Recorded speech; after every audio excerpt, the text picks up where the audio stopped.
Chelsea rupanya masih berada dalam periode sulit usai menelan kekalahan lagi di pekan keempat Liga Inggris 2023-2024. Anak-anak asuh Mauricio Pochettino dipecundangi Nottingham Forest 0-1 di kandang sendiri pada Sabtu malam meski tampil dominan. Tentunya hasil ini sangat mengecewakan, terutama usai dana yang sudah dikeluarkan Todd Boehly untuk Chelsea di bursa transfer musim panas lalu. Tidak kurang dari 464 juta euro telah dibelanjakan, namun The Blues bahkan belum layak dianggap sebagai penantang gelar Liga Inggris musim ini. Secara sadar atau tidak, pengeluaran tersebut membuat Pochettino yang sama sekali belum pernah punya trofi saat melatih di Inggris tertekan untuk memberikan janji meraih gelar musim ini. Sebelum laga melawan Nottingham, ex-bos Tottenham Hotspur dan Southampton tersebut memprediksi jika timnya akan memenangkan trofi tidak lama lagi. Meski tidak mengikuti kompetisi Eropa manapun, namun Pochettino menargetkan untuk bisa memenangkan Piala Carabao Cup, Piala FA, dan Liga Inggris. Padahal Pochettino pun seharusnya sadar jika ia baru datang di Stamford Bridge. Sedangkan progres Chelsea dibandingkan para rivalnya seperti Arsenal, Manchester United, dan terutama Manchester City sangatlah jauh. Bahkan untuk membuat kebijakan dalam menjalankan klub saja, Boehly selaku owner tidak bisa dianggap bijak. Tidak melebih-lebihkan jika menganggap Chelsea saat ini berada di situasi rumit dan penuh dengan bencana. Pasalnya, semuanya sudah menunjukkan pertanda bahkan sejak pertama kali Todd Boehly menginjakkan kakinya di kota London sebagai pemilik baru. Terutama soal transfer di mana Chelsea dikritik karena seolah-olah tidak serius dalam membangun skuad kompetitif. Strategi Chelsea mirip dengan orang yang baru belajar memainkan game Football Manager dengan menggunakan klub kaya raya. Mereka membeli siapa saja yang dianggap bagus, terutama dengan label wonderkid. Axel Disasi, Malo Gusto, Romeo Lavia, Robert Sanchez, Leslie Ugochukwu, Cole Palmer, Nicholas Jackson, Christopher Kunku, dan juga David Washington telah mereka datangkan di musim panas ini.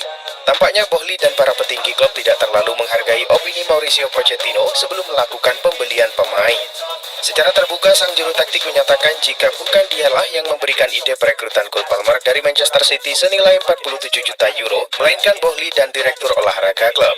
Rupanya mereka punya aturan untuk tidak membeli pemain di atas 25 tahun. Di atas kertas hal itu memang terlihat visioner, namun di lapangan belum tentu menghasilkan hasil positif. Pochettino akhirnya dipaksa untuk menukangi skuad yang minim figur pemimpin dengan hanya ada satu starter di atas 26 tahun, yakni Thiago Silva dan Raheem Sterling. Ia pun dipaksa menunjuk Reece James yang baru berusia 23 tahun sebagai kapten tim, dan celakanya sang pemain justru langsung dibekap cedera hamstring parah. Andai nantinya proyek ambisius Chelsea bersama Todd Boehly berakhir gagal dan tanpa trofi, maka ia tak layak dijadikan kambing hitam seorang diri. Sebab Todd Boehly yang begitu keras kepala dengan strategi hambur harta demi proses instan menjuarai Liga Inggris dan Liga Champions. Manchester United membuat sebuah pengumuman penting baru-baru ini. Mereka resmi mengumumkan nomor punggung gelandang baru mereka, Sofyan Amrabat. Amrabat merupakan rekrutan terakhir Manchester United di musim panas 2023. Mereka meminjam sang gelandang dari Fiorentina untuk satu musim ke depan. Melansir laman resmi klub, Amrabat akan mengenakan nomor punggung 4 di skuad Manchester United. Bagi Amrabat, nomor punggung 4 bukan nomor punggung yang asing baginya, sebab ia juga mengenakan nomor punggung 4 di timnas Maroko. Di akhir bursa musim panas, Barcelona mendatangkan Joao Felix dengan status pinjaman selama semusim ke depan. Mundo Deportivo mengklaim jika Felix menolak 4 tawaran serius kepadanya demi gabung Barcelona. Sempat muncul kabar jika Al Hilal dari Arab Saudi menawarinya untuk bergabung.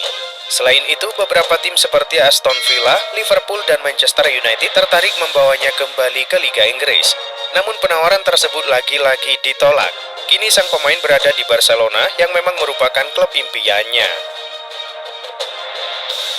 Pemain Real Madrid Federico Valverde mengaku menyesal menolak pinangan dari klub Liga Inggris, Liverpool. Dilansir dari Football Espana, sang pemain merasa hanya menjadi ban serep di Real Madrid.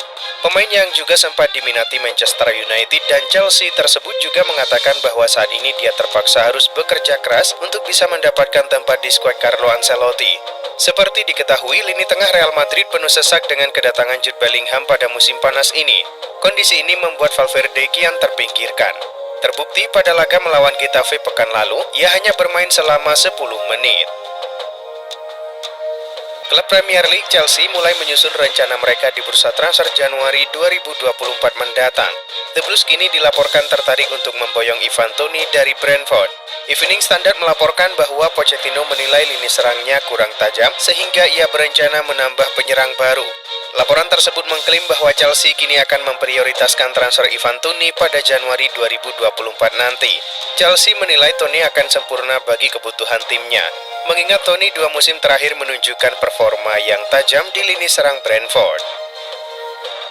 Manchester United belakangan menghadapi skandal pemain ketika Anthony kembali diusut terkait kasus kekerasan terhadap perempuan. Kini, mengutip pengumuman resmi Federasi Sepak Bola Brazil, ex-Ajax Amsterdam ini dibekukan dari timnas Brazil yang akan memainkan laga kualifikasi Piala Dunia. Sebelumnya, timnas Brazil selalu memanggil Anthony untuk mengisi posisi sayap. Sementara itu, Manchester United masih memainkan Anthony dalam laga Liga Inggris melawan Arsenal pada akhir pekan lalu. Hanya saja dengan kasus yang terus bergulir, Anthony bisa bernasib sama seperti Mason Greenwood yang dibekukan dari tim dalam waktu yang lama. Saat ini masa depan Nicolas Pepe masih tidak jelas. Kontraknya tersisa 1 tahun saja di Arsenal, namun The Gunners kesulitan mencari klub yang mau menampungnya. Kini ada kabar bagus bagi Arsenal. Klub asal Turki Besiktas dikabarkan siap mendatangkan Nicolas Pepe. Menurut laporan El Equipe, Besiktas juga sudah melakukan pembicaraan dengan kubu Arsenal untuk membahas transfer sang winger. Laporan itu juga mengklaim bahwa Arsenal dan Besiktas sudah mencapai kesepakatan dan Pepe akan segera berangkat ke Turki. Namun laporan tersebut tidak merinci berapa biaya kepindahan sang pemain. Rick Bailly bergabung dengan Manchester United pada 2016 dari Villarreal. Bek asal Pantai Gading itu berperan krusial saat MU memenangkan 3 trofi pada musim 2016-2017. Bailly mencatatkan 13 penampilan selama 7 tahun di Old Trafford. Musim lalu ia dipinjamkan ke klub Ligue 1 Marseille, di mana ia tampil 23 kali di lintas kompetisi. Kini sang pemain akan hijrah ke Turki. Besiktas merilis pernyataan resmi bahwa mereka telah mencapai kesepakatan dengan Manchester United untuk transfer bek asal Pantai Gading tersebut. Menyusul performa apik yang mampu disuguhkan oleh tim, manajemen Inter Milan resmi memperpanjang kontrak Simon Inzaghi hingga 2 tahun ke depan. Lewat unggahan di situs resmi klub, La Beniamata mengumumkan jika Inzaghi bakal terus melatih Lautaro Martinez dan kawan-kawan sampai dengan 30 Juni 2025. Perpanjangan kontrak Inzaghi ini pun sekaligus menambah masa bakti sang pelatih di kota Milan sejak datang pada 2021 silam. Selama 2 musim bermukim di Stadion Giuseppe Meazza, Inzaghi sukses mempersembahkan 4 gelar bagi Inter Milan, yaitu 2 Coppa Italia dan 2 Piala Super Italia. Barcelona menjadi salah satu klub yang mendapatkan sorotan tinggi di bursa transfer musim panas 2023. Sempat sulit merekrut pemain baru karena terbentur permasalahan financial fair play, akhirnya mereka sukses merekrut 5 pemain baru. Bukan hanya sibuk menambahkan kekuatan dalam skuad, Barcelona sepertinya juga sudah mulai menyusun rencana jangka panjang bersama sang pelatih, Xavi Hernandez. Menurut laporan Marca, Xavi sudah menemukan kesepakatan untuk menandatangani kontrak baru. Pelatih berusia 43 tahun itu akan berada di Camp Nou paling tidak sampai tahun 2026 mendatang. Seperti yang sudah diketahui, timnas Inggris sudah hampir 7 tahun ditangani Gareth Southgate. Namun situasi Southgate di timnas Inggris lagi tidak aman. Jika ia gagal menghadirkan prestasi bagi The Three Lions di Euro 2024 mendatang, FA dikabarkan akan menggantinya dengan pelatih baru. Daily Mail melaporkan bahwa FA sudah mulai memetakan sejumlah kandidat yang cocok dengan posisi tersebut. Pep Guardiola dilaporkan menjadi salah satu target utama FA. Menurut laporan tersebut, FA sangat tertarik menjadikan Guardiola sebagai pelatih baru timnas Inggris.